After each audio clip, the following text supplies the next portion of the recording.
আজকের recipe capsicum chicken. অনেকেই আছো খেয়েছো, আবার অনেকেই আছো খাওনি।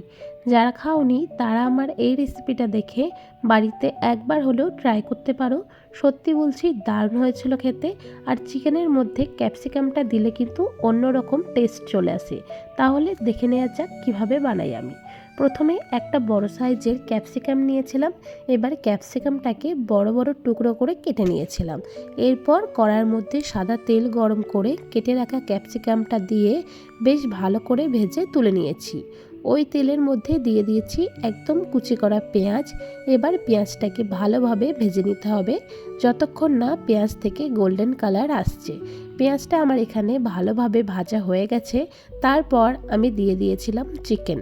এবার চিকেনটাকেও কিন্তু পেঁয়াজের সাথে বেশ কিছুক্ষণ ধরে ভালো করে ভেজে নিতে হবে। চিকেনটা ভাজা হয়ে যাওয়ার পর দিয়ে দিয়েছিলাম রসুন বাটা আর আদা বাটা। সব উপকরণগুলো এবার চিকেনের সাথে ভালোভাবে মিশিয়ে নেব। এরপর দিয়ে দিয়েছিলাম দুটো বড় সাইজের টমেটো পেস্ট করে। এটা আগে থেকেই আমি পেস্ট করে রেখে দিয়েছিলাম। এবার ওই পেস্টটা দিয়ে দিলাম চিকেনের মধ্যে। এরপর ভালোভাবে কিছুক্ষণ ধরে আমি কষিয়ে নেব।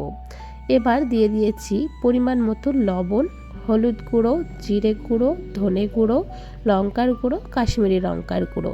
এরপর সব উপকরণগুলো চিকেনের সাথে ভালোভাবে মিশিয়ে নিতে হবে। এখানে চিকেনটা কিন্তু বেশ ভালোভাবে কষাতে হবে।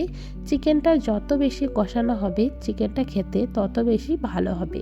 চিকেনটা আমার এখানে বেশ ভালোভাবে কষানো হচ্ছে। আর চিকেন থেকে দেখো তেলও ছেড়ে এসেছে, আর চিকেনটা দেখতে কিন্তু দারুণ লাগছে। তেল ছেড়ে আসার পর আমি আবারও কিছুক্ষণ ধরে চিকেনটাকে কষিয়ে নেব একদম লো ফ্লেমে। চিকেন থেকে এবার ভালোভাবে তেল ছেড়ে আসলেই দিয়ে দিয়েছি ভেজে রাখা ক্যাপসিকাম।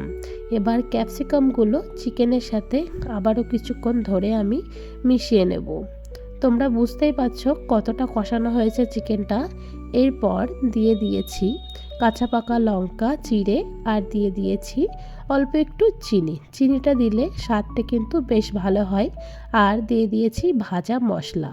এই ভাজা মশলার মধ্যে দিয়েছিলাম গোটা জিরে, গোটা ধনে আর মৌরি, আর দিয়ে দিয়েছি একটা শুকনো লঙ্কা। হালকা একটু ভেজে নেওয়ার পরে ওটাকে পাউডার বানিয়ে রেখেছিলাম, সেই পাউডারটাই চিকেনের মধ্যে দিয়ে দিয়েছি।